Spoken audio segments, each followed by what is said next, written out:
Good evening friends, welcome to our study channel move on study. तो friends, आप लोग काफ़ी लंबे समय से जैक के ऑफिशियल साइट पे मॉडल सेट का न्यू पैटर्न्स का आप लोग काफ़ी सर्च कर रहे थे, और आज finally the way new year के इवेंट्स पे आप लोग के सामने ये सबसे बड़ा प्राइज हो चुका है।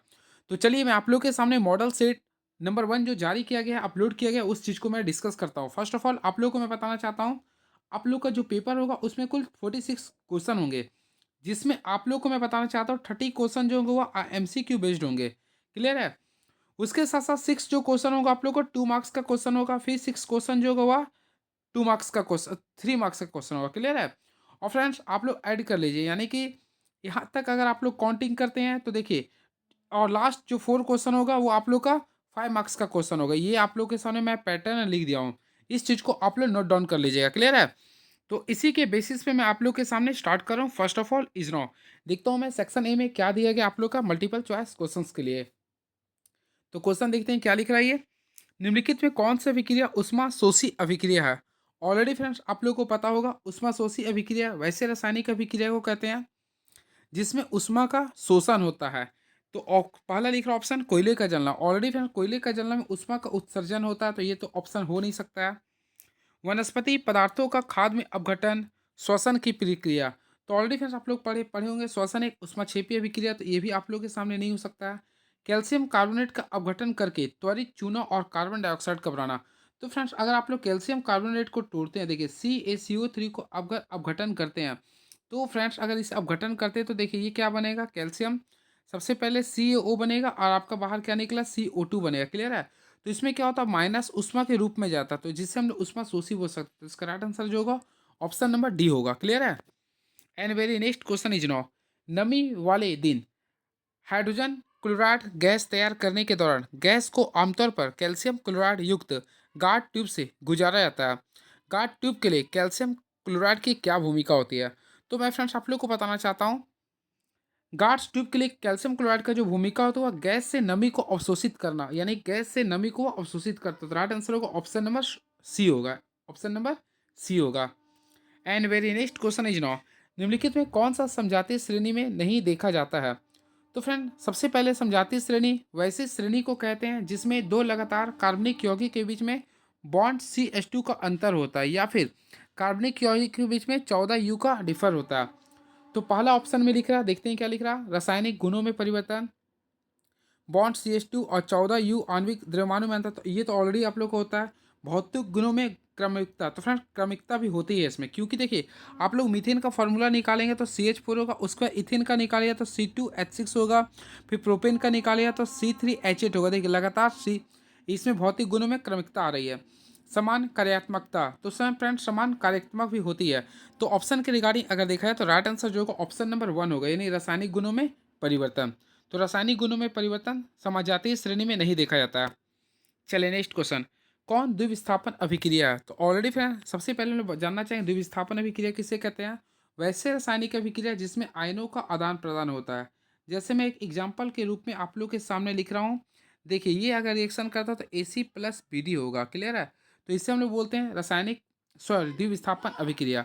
तो ऑप्शन के अकॉर्डिंग अगर देखा जाए तो इसका जो राइट आंसर होगा फोर्थ का ऑप्शन नंबर बी होगा। ऑलरेडी फ्रेंड्स आप लोग देखे हुए होंगे NCERT के बुक में लिखा है ये, और BaSO4 जो आता है ये अवक्षेप के रूप में ये निकलता है, और इसे हम लोग अवक्षेपन अभिक्रिया भी कह सकते हैं।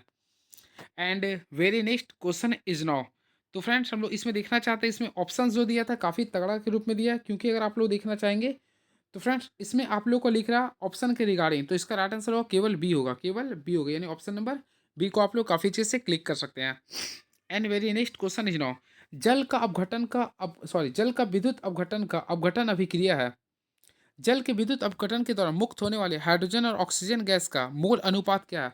ऑलरेडी फ्रेंड्स आप लोगों को सबसे पहले मैं बताना चाहता हूँ मोल अनुपात बोल रहा, देखिए अगर फोकस करना चाहते हैं तो आप लोग यहाँ मोल अनुपात बोल रहा, और जल का, तो सबसे पहले जल का सूत्र लिखने है तो H2O होता है। क्लियर है?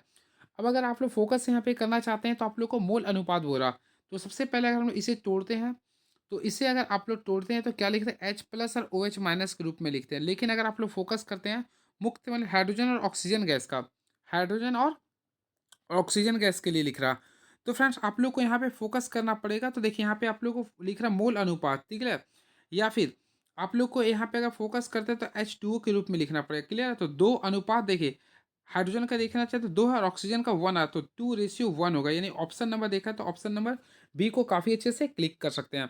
तो राइट आंसर जो होगा ऑप्शन नंबर बी होगा। क्लियर है? चलिए अब नेक्स्ट क्वेश्चन देखते हैं क्या लिख रहा है।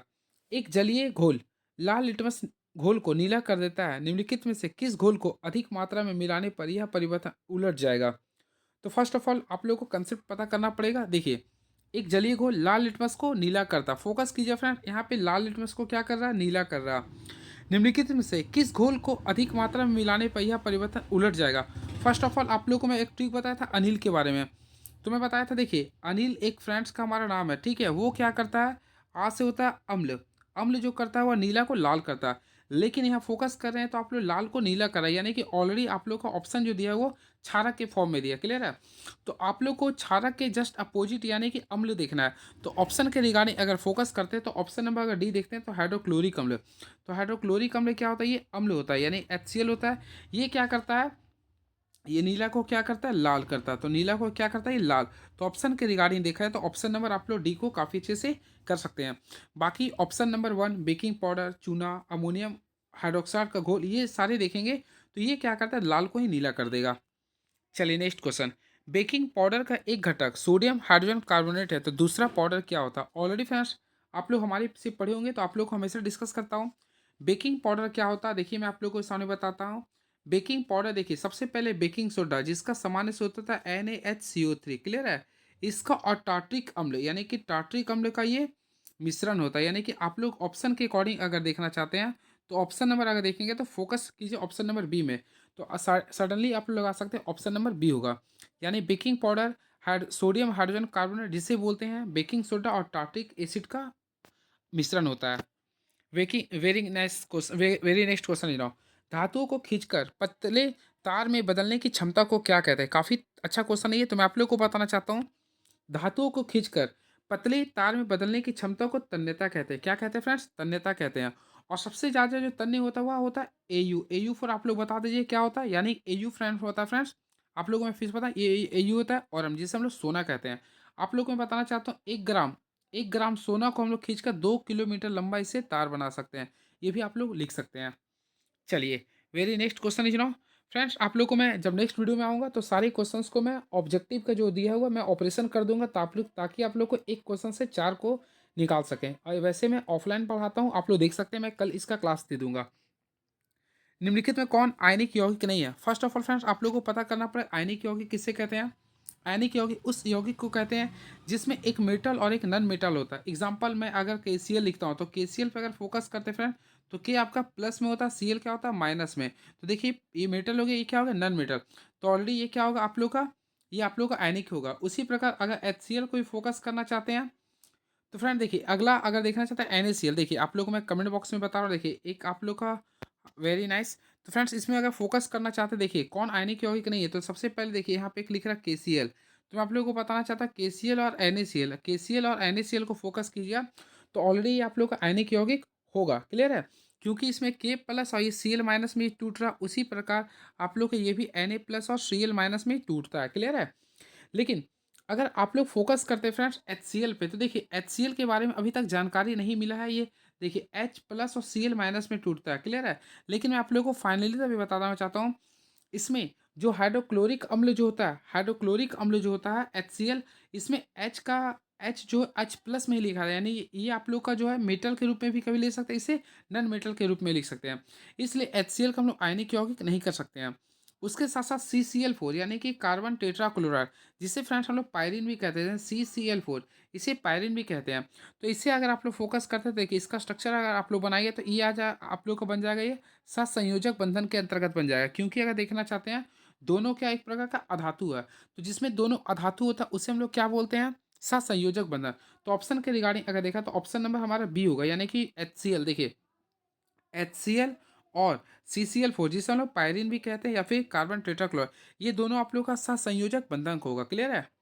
चलिए अब नेक्स्ट क्वेश्चन देखना चाहते हैं। और फ्रेंड्स मैं आप लोग को बताना चाहता हूँ ऑप्शन के अकॉर्डिंग, यानी आयनिक यौगिक जो था ऑप्शन के अकॉर्डिंग, तो आयनिक यौगिक था आप लोग का आयनिक यौगिक जो था KCl था और NaCl था। इस चीज़ को भी आप लोग याद कर सकते हैं। क्लियर है? चलिए हम लोग ऑप्शन नंबर इसका बी हो गया। अब नेक्स्ट क्वेश्चन देखते हैं क्या लिख रहा है ये। तो निम्नलिखित में से किस यौगिक में OH कार्यात्मक समूह होता है? फर्स्ट ऑफ फ्रेंड्स आप लोगों को पता करना पड़े OH क्या होता है, तो ऑलरेडी पता होगा ये बॉन्ड OH है। तो OH पर हो OH यानी होता है अल्कोहल। तो फ्रेंड्स अल्कोहल का अर्थ होता है, अल्कोहल में जो सफिक्स होता है नॉल होता है, तो ब्यूटेनॉल होगा। तो ऑप्शन के रिगार्डिंग देखा है तो ऑप्शन नंबर बी को काफ़ी अच्छे से क्लिक कर सकते हैं। वही बात करना चाहते हैं नोन का, तो ऑलरेडी फ्रेंड्स आप लोगों को पता है नोन जो होता है वह कीटोन के लिए होता है, और नोइक अम्ल होता है अम्ल के लिए होता है, नल जो होता है वह एल्डिहाइड के लिए होता है। चलिए नेक्स्ट क्वेश्चन। तो फ्रेंड्स फोकस करना चाहते हैं नेक्स्ट क्वेश्चन, अगर आप लोग के बीच देखना चाहते हैं क्या लिख रहा है इसमें, आप लोग को इसका यूपीए का नाम बताना है। फर्स्ट ऑफ ऑल मैं आप लोग को बताना चाहता हूँ, देखिए जब भी यूपीए का नाम आता है तो आप लोग को सबसे पहले कार्बन की संख्या को काउंट करिए, एक कार्बन, दो कार्बन और तीन, तीन है। तो फर्स्ट ऑफ ऑल एक में जो होता है उसे बोलते हैं मीथ, सेकेंड को बोलते हैं ईथ, थर्ड को बोलते हैं प्रूफ। तो ऑलरेडी सबसे पहले प्रूफ लिखने का प्रयास करेंगे। अब इसका कार्यात्मक समूह अगर हम लोग देखना चाहते हैं तो फ्रेंड्स अगर आप लोग फोकस करते हैं CHO को हम लोग क्या बोलते हैं एल्डिहाइड, और एल्डिहाइड का कार्यात्मक समूह होता है नल, तो इसका हम लोग बोल सकते हैं प्रोपेनल, प्रोपेनल। तो ऑलरेडी फ्रेंड्स अगर आप लोग फोकस करना चाहते हैं तो प्रोपेनल ऑप्शन नंबर ए को काफ़ी अच्छे से क्लिक कर सकते हैं। तो राइट आंसर जो होगा ऑप्शन नंबर ए होगा। And very next question is now, हम लोग चलिए बायोलॉजी का क्वेश्चन आ चुके हैं, यानी कि बायोलॉजी आप लोग बोलते हैं लेकिन इसे रियल में अगर पढ़ा जाता है तो बायोलॉजी पढ़ा जाता है। तो चलिए स्टार्ट करते हैं। First of all question is now, आहार नली के किस भाग में भोजन का अंतिम पाचन होता है? तो ऑलरेडी फ्रेंड्स आप लोग को पता होगा, फर्स्ट ऑफ ऑल आप लोग क्लास को मैं देखा बताया था, ये आहार नली जब ये स्टार्ट होता है पहला जो पाचन होता है माउथ से स्टार्ट होता है, यानी कि मुंह से स्टार्ट होता है, फिर ये स्टोमच पे जाता है, और स्टोमच से ये आपका देखिए यकृत वगैरह में भी जाता है। लास्टली जो फाइनली तभी जो पाचन होता है वो आप लोग का छोटी आंत में होता है। तो पाचन जो होता है आप लोग को लिख सकते हैं छोटी आंत में होता है, यानी कि इसका राइट आंसर होगा छोटी आंत में होता है। क्लियर है? तो ये अंतिम पाचन बोला तो ये छोटी आंत में होता है। क्लियर है? और फ्रेंड्स मैं नेक्स्ट क्लास में आऊँगा तो सारी चीज़ को मैं आप लोग को ऑपरेशन के माध्यम से सारी चीज़ को बता दूंगा, जो आप लोग पढ़े होंगे मेरे क्लास में सारी चीज़ को आप लोग को डॉट्स को मैं क्लियर कर दूंगा। चलिए नेक्स्ट क्वेश्चन, श्वसन के दौरान गैसों का आदान प्रदान यहाँ होता है? तो ऑलरेडी फ्रेंड्स आप लोग को पता होगा, श्वसन के दौरान आप लोग को मैं बताना चाहता हूँ, देखिए फर्स्ट ऑफ ऑल आप लोग को यहाँ फोकस कीजिए, ये आप लोग का लंग्स के मैं पार्ट्स पढ़ा रहा हूँ। देखिए ये आप लोग का लंग्स का पार्ट है, ये आप लोग का डायफ्राम होता है। क्लियर है? इसमें एक होता है देखिए एलिवरी होता है, देखिए एलिटी आप लोग याद कीजिए आप, यहाँ पे जो होता है लैरिंग्स होता है, यहाँ पे देखिए यहाँ पे जो होता है कुपिका के रूप में ब्रोंकोई निकलता है। क्लियर है? तो फ्रेंड्स मैं आप लोग को बताना चाहता हूँ, इसे जो ये छोटी छोटी जो पार्ट्स होता है उसे बोलते हैं कुपिका। तो ये लिख सकते हैं आप लोग, जिसे इंग्लिश में बोलते हैं एलिवोली। तो राइट आंसर जो होगा गैस श्वसन के दौरान गैसों का जो आदान प्रदान होता है वह फेफड़ों के एलिवोलिस होता है, जिसे हम लोग कुपिका कहते हैं। तो ऑप्शन नंबर बी को काफ़ी अच्छे से क्लिक कर सकते हैं, और इसका जो आकार होता है गुब्बारे की तरह आकार होता है। And very next question is now, तो चलिए क्वेश्चन नंबर देखते हैं क्या लिख रहा है 14, मनुष्य के बारे में निम्नलिखित में कौन सा कथन सत्य है? मस्तिष्क के बारे में। मस्तिष्क का मुख्य सोचने वाला भाग पश्च मस्तिष्क है।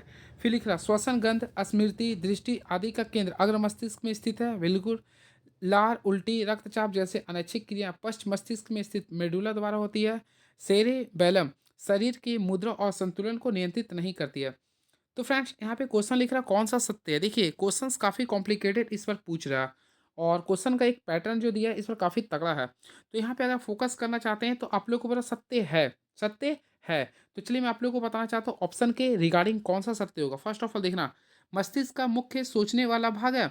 तो फ्रेंड आप लोग को ऑलरेडी पता है मस्तिष्क का मुख्य सोचने वाला जो भाग होता है वो पश्च मस्तिष्क लिख रहा है, पश्च मस्तिष्क होता है।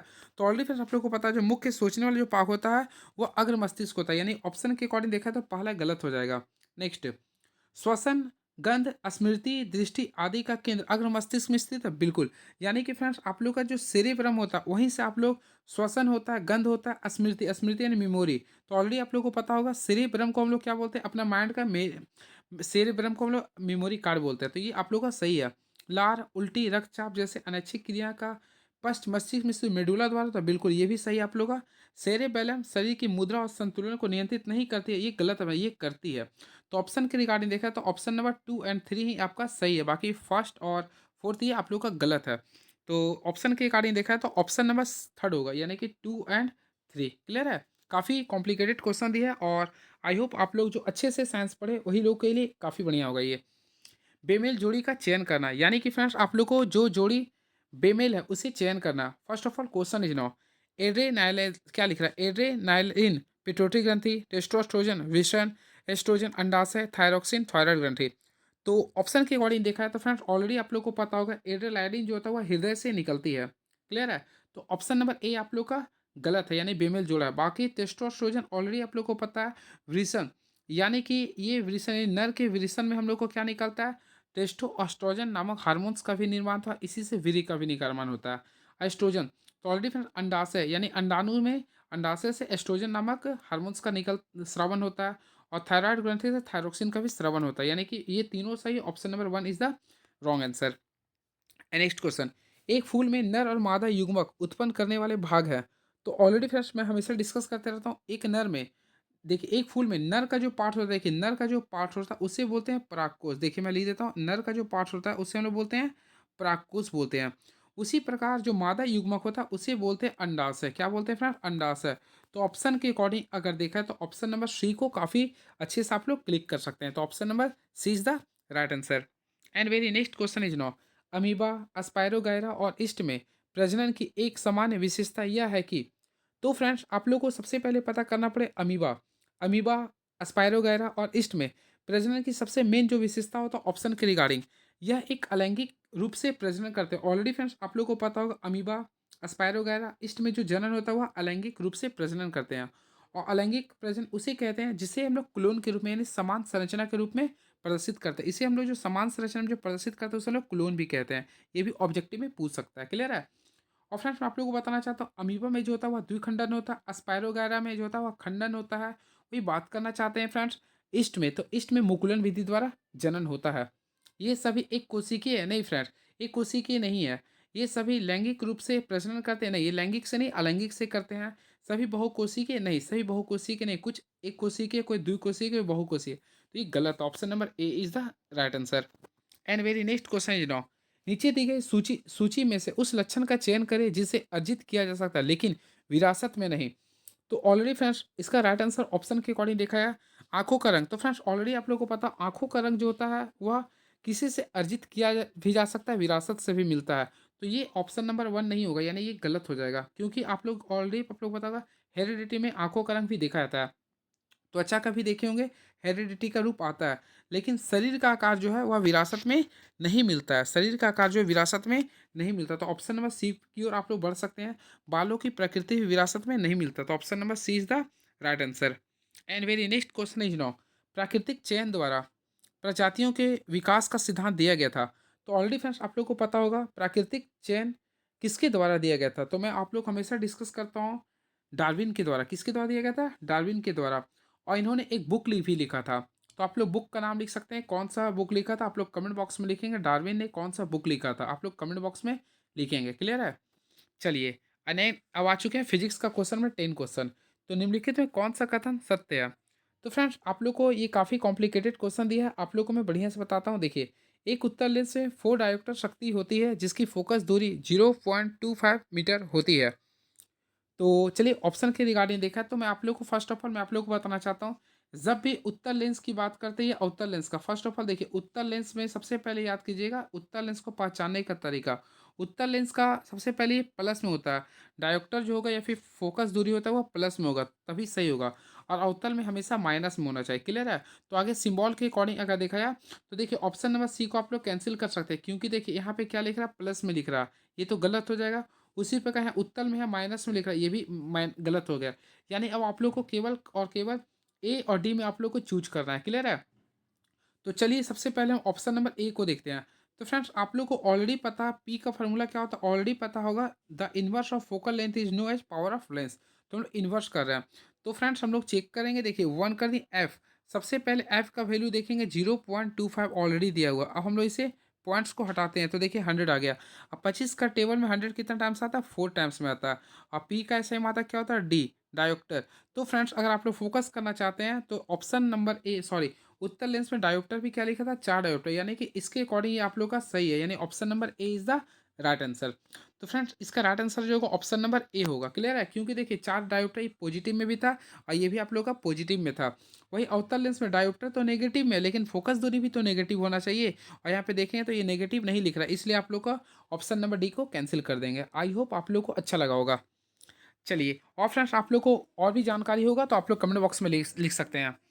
निम्नलिखित में किसमें अनंत पर रखी गई वस्तु का प्रतिबिंब अत्यधिक छोटा और बिंदु आकार का होता है।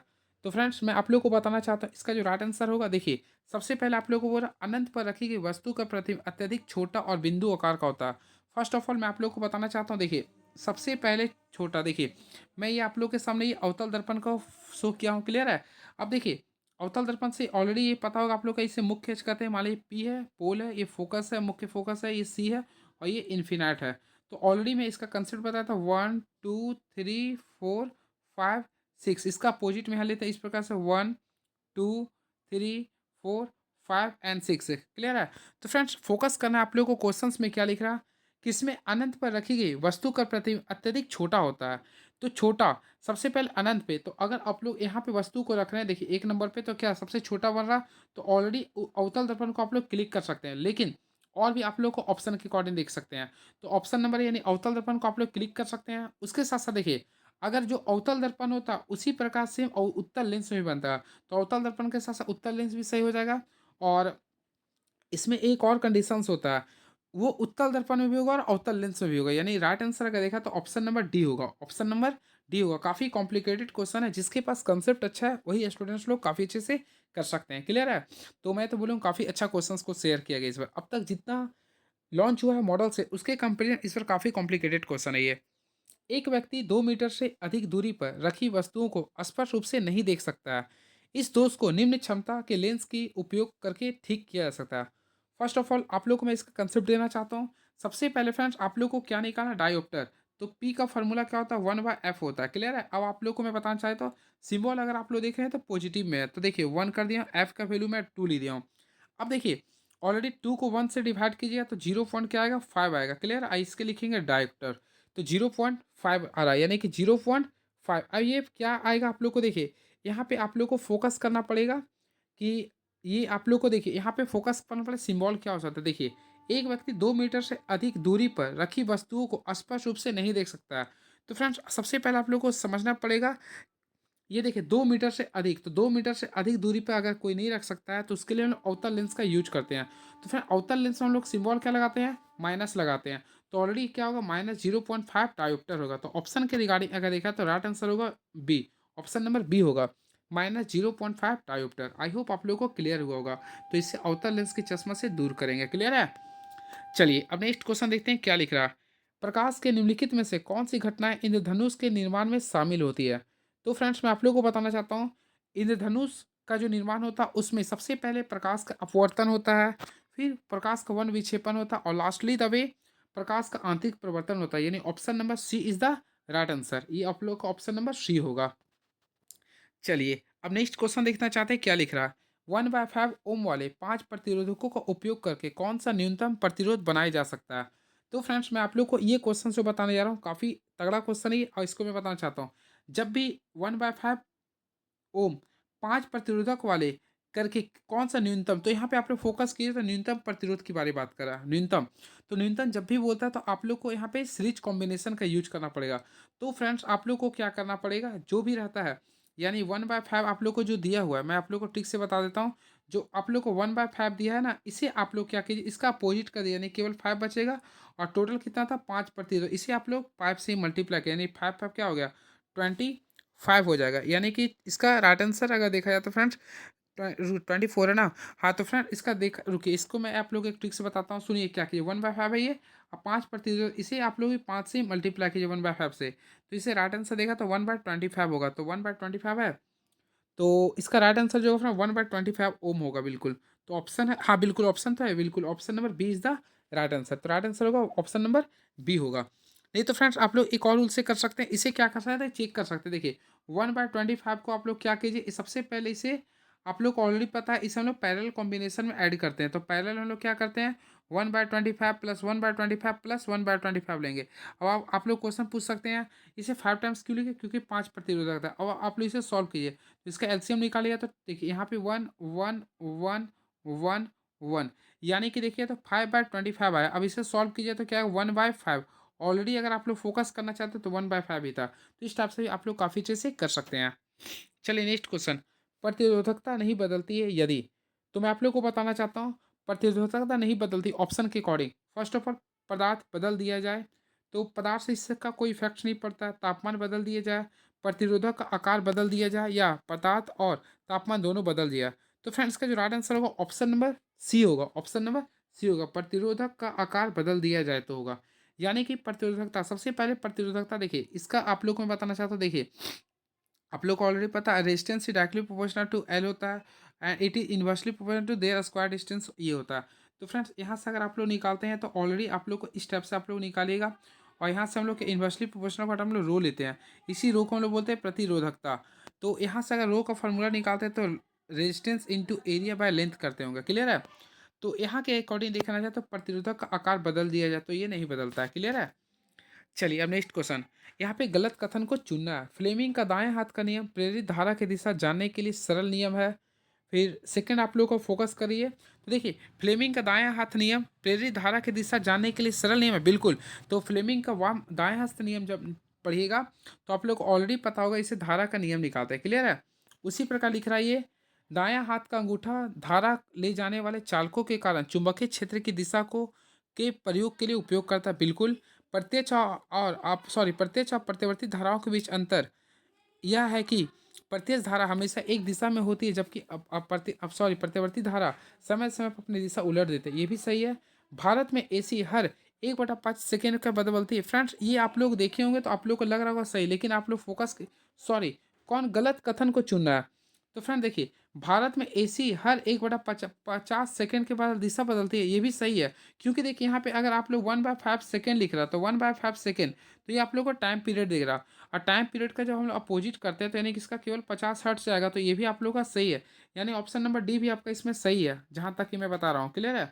क्योंकि 50 हर्ट्ज सही है भारत के लिए, लेकिन अमेरिका की बात करते हैं तो वहाँ पे 60 हर्ट्ज होता है, और आप लोग को यहाँ पता करना पड़ेगा कौन गलत है। तो ऑप्शन डी ये आप लोग का सही होगा, क्लियर है। बात करते हैं नेक्स्ट का, देखिए यानी कि डायरेक्ट करंट हमेशा एक दिशा में होती है और प्रत्यावर्ती धारा में दिशा बदलती रहती है, ये भी आप लोग का सही है। दायां हाथ का अंगूठा नियम ले जाने पर, देखिए आप लोग को मैं आप लोग को एक ट्रिक पढ़ाता हूँ। देखिए FBI याद कर लिए, FBI। सबसे पहले आप लोग याद कीजिए, ये एफ जो होता है फोर्स होता है, B4 होता है मैग्नेटिक फ्लक्स, मैग्नेटिक फील्ड होता है, और I4 होता है करंट होता है। तो ये जो आप लोग का होता है ये आप लोग का अंगूठा को शो करता है, क्लियर है। उसी प्रकार ये जो आप लोग का होता है यानी बी चुंबकीय क्षेत्र जो शो करता है वह तर्जनी को शो करता है, और ये मध्यमा का शो करता है। उसके रिगार्डिंग अगर आप लोग देखना चाहते हैं तो आप लोग को अंगूठा बोल रहा, तो अंगूठा जो होता है आप लोग को किसको चुंबकीय क्षेत्र की दिशा बोल रहा, तो ये गलत हो गया, क्योंकि चुंबकीय क्षेत्र की दिशा को नहीं बल की दिशा को शो करता है। तो ऑप्शन के अकॉर्डिंग देखा तो option number B is the गलत है, बी आप लोग का गलत है, क्लियर है। चलिए अब नेक्स्ट क्वेश्चन देखते हैं क्या लिख रहा है ये, घरेलू उपकरणों में शॉर्ट सर्किट या ओवरलोडिंग से बचाने के लिए इस्तेमाल की जाने वाली सबसे महत्वपूर्ण सुरक्षा विधि क्या है। तो ऑलरेडी फ्रेंड्स आप लोग अपने घर में देखते होंगे, शॉर्ट सर्किट या ओवरलोडिंग जिसे हम लोग बोलते हैं इंग्लिश में, अगर आप लोग यूज करते होंगे तो ओवरलोडिंग भी बोलते हैं और शॉर्ट सर्किट भी बोलते हैं, लघु पतन और अतिभारण। तो उसके लिए हम लोग किस चीज़ का यूज करते हैं, तो ऑलरेडी आप लोग पढ़े होंगे। तो उसके लिए हम लोग MCB या फिर फ्यूज का प्रयोग करते हैं। तो राइट आंसर लिख सकते हैं ऑप्शन नंबर बी, लिख सकते हैं फ्यूज बोल सकते हैं, क्लियर है।